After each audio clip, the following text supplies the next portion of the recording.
Good morning students. तो आज हम पढ़ने वाले हैं एमकॉम फर्स्ट ईयर का जो हमारा सब्जेक्ट है वो है स्टैटिक्स। और स्टैटिक्स में हम आपको सह संबंध यानी कि को रिलेशन पढ़ा रहे थे जिसको स्मॉल आर से प्रदर्शित करते हैं। इसमें हमारा कॉल्पियसन सह संबंध गुणांक न्यूमेरिकल हो गया था। आज हम थोड़ी सी थ्योरी पढ़ने वाले हैं। तो आज हम पढ़ेंगे कि सह संबंध क्या होता है और सह संबंध ज्ञात करने की विधियां क्या क्या हैं। तो सबसे पहले कि सह संबंध होता क्या है अपन ये देखते हैं। जब दो चर मूल्य क्या होता है x और y होता है, ये दोनों क्या होते हैं चर, ये दोनों क्या होते हैं चर अर्थात चर मूल्य, इनको चर मूल्य कहा जाता है। जब इन दोनों के बीच का संबंध ज्ञात किया जाता है कि इन दोनों के बीच में क्या संबंध है तो उसे सह संबंध कहते हैं। फॉर एग्जाम्पल मान लीजिए कि आप किसी दो व्यक्ति रमेश और सुरेश इन दोनों के बीच के संबंध को ज्ञात करना चाहते हैं तो संबंध को ज्ञात करने से हम उसको क्या कहेंगे सह संबंध। क्या होगा वो हमारा सह संबंध। ऐसे ही क्या होता है कि जब दो चर मूल्यों के बीच के संबंध व स्थिति व परिणाम को ज्ञात किया जाता है तो उसे हम सह संबंध कहते हैं। इसकी एक डेफिनेशन लिखेंगे अपन प्रोफेसर किंग के अनुसार।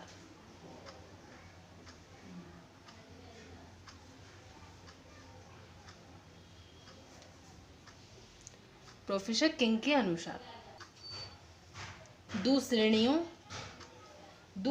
अथवा समूहों के बीच कार्य कारण संबंध को ही सहसंबंध कहते हैं। तो अपन लिखते हैं दो श्रेणियों अथवा समूहों के बीच कार्य कारण संबंध को ही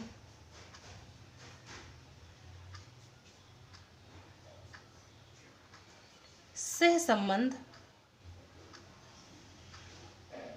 कहा जाता है। प्रोफेसर किंग ने बताया है कि जब दो श्रेणियों अथवा समूहों के बीच कार्य और कारण के संबंध को ही सहसंबंध कहा जाता है। इसके बाद हम तो इससे स्पष्ट होता है कि जब दो चर मूल्य या दो श्रेणियों अथवा दो समूहों के बीच उनके कार्य कारण व परिणाम को के संबंध को ज्ञात किया जाता है तो उसे हम सहसंबंध कहते हैं। अब हम पढ़ने वाले हैं इसकी विशेषता, इसकी विशेषताएं।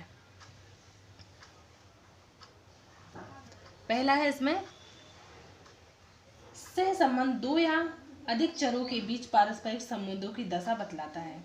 सह संबंध दो या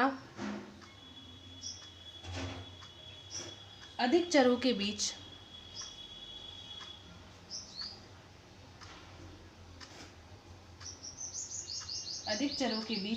पारस्परिक संबंध की दशा बतलाता है।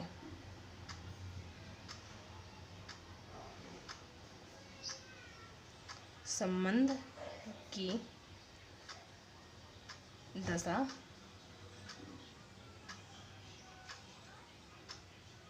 बतलाता है। दूसरा पॉइंट है हमारा सह संबंध दो या दो से अधिक चरों के बीच पारस्परिक संबंध की मात्रा भी बतलाता है। सह संबंध दो या अधिक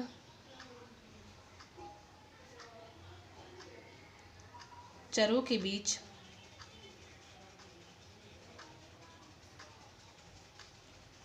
पारस्परिक संबंध की मात्रा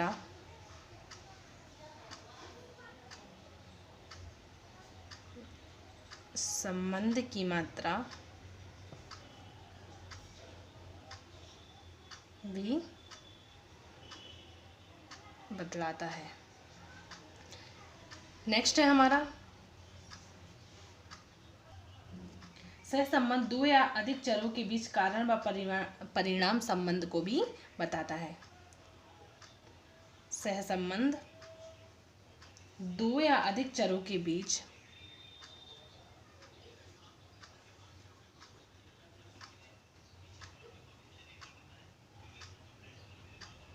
चरों के बीच कारण व परिणाम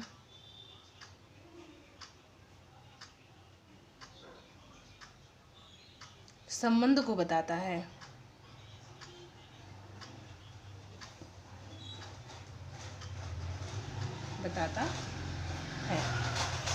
नेक्स्ट है हमारा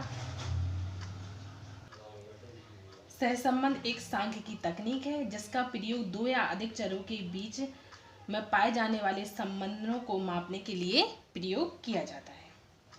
तो लिखते हैं सहसंबंध एक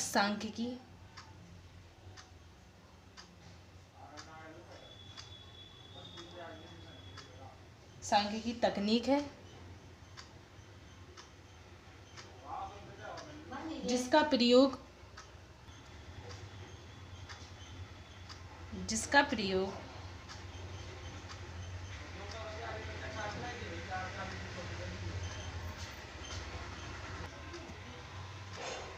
दो या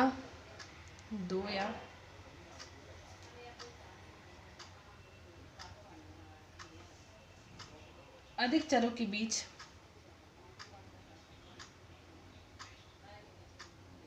पाए जाने वाले संबंधों को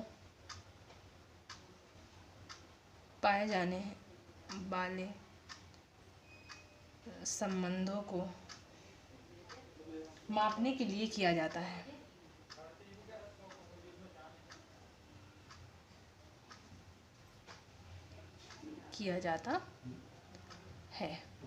ये क्या है हमारे सहसंबंध की विशेषताएं।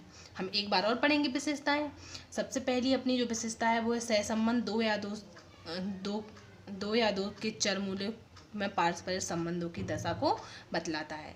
जो उनके बीच में पारस्परिक जो संबंध होता है उनकी दशा को ये बतलाता है। दूसरा है हमारा सहसंबंध दो या अधिक चरों के बीच पारस्परिक संबंध की मात्रा को भी बतलाता है। सहसंबंध क्या करता है कि दो से अधिक अगर चरमूल होते हैं उनके पारस्परिक संबंध की मात्रा को भी बतलाता है। नेक्स्ट है हमारा सहसंबंध दो या अधिक चरों के बीच कारण व परिणाम को भी बतलाता है। मतलब क्या कारण है क्या परिणाम है संबंधों के बीच में उसको भी बतलाता है। नेक्स्ट है हमारा सहसंबंध एक सांख्यिकी तकनीक है। क्या है ये? एक सांख्यिकी तकनीक है जिसका प्रयोग दो या अधिक चरों के बीच पाए जाने वाले संबंधों को मापने के लिए किया जाता है। सहसंबंध क्या है? एक सांख्यिकी तकनीक है। स्टैटिस्टिक्स की क्या है? एक तकनीक है जिसका प्रयोग दो या दो से अधिक चरों के बीच पाए जाने वाले संबंध को मापने के लिए किया जाता है। इसका प्रयोग क्या किया जाता है? दो या अधिक संबंधों को मापने के लिए किया जाता है। तो सहसंबंध आप लोगों को समझ में आ गया होगा कि सहसंबंध क्या है। सहसंबंध क्या है? जब एक x होता है एक y होता है, जब दोनों चर मूल्य के बीच में एक संबंध को ज्ञात किया जाता है तो उसे हम सहसंबंध यानी कि कोरिलेशन कहते हैं। इसको हम स्मॉल r से प्रदर्शित करते हैं। प्रोफेसर किंग ने क्या बताया कि जब दो श्रेणियों अथवा समूहों के बीच कार्य कारण के संबंध को ही हम सहसंबंध कहते हैं। इसके बाद आप लोग ये नोट कर लीजिए। इसके बाद हम आपको फिर आगे पढ़ा रहे हैं।